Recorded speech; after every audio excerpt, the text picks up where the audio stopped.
some of the issues facing our country and some of the challenges that we face. It's always helpful when the people I work for send me an email or call my office or listen in on a telephone town hall meeting, but it's also very helpful. Y'all would take time out of your day to come in person and talk about things. This is the best part of my job. I get to be out of Washington. It's 80 degrees in July. There's a 20% chance of rain. You know, this is all good. I'm here to talk about whatever is on y'all's mind.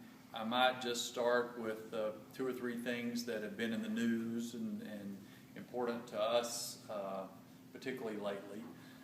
One is Farm Bill did not pass in the House week before last, which was a big disappointment to me, and I think most everybody who represents agricultural areas. The problem is there's just not very many of us who represent agricultural areas anymore.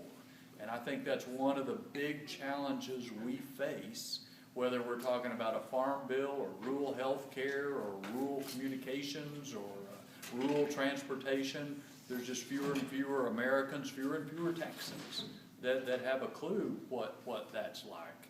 And I'm happy to talk about this in more detail if you like, but in essence what happened was there were reforms in the farm programs, part of the Farm Bill, but then 80% of a farm bill is food stamps and other nutrition programs.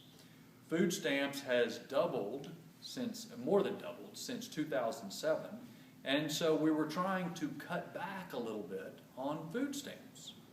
Well, some people didn't want to cut back at all on food stamps, and some other people wanted to cut back more on food stamps, and the result was not enough people voted for the bill by the time you get the folks who wanted more and the folks who wanted less voting against it.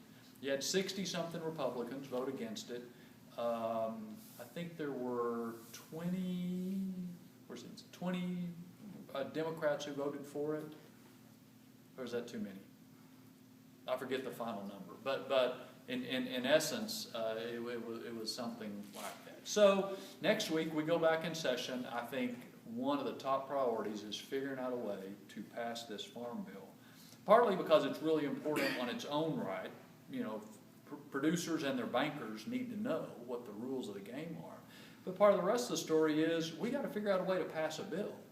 If a Republican House cannot pass anything because too many people have their own ideas and are going to vote no on anything, then, you know, we're not going to pass anything on anything, and that's not a good situation.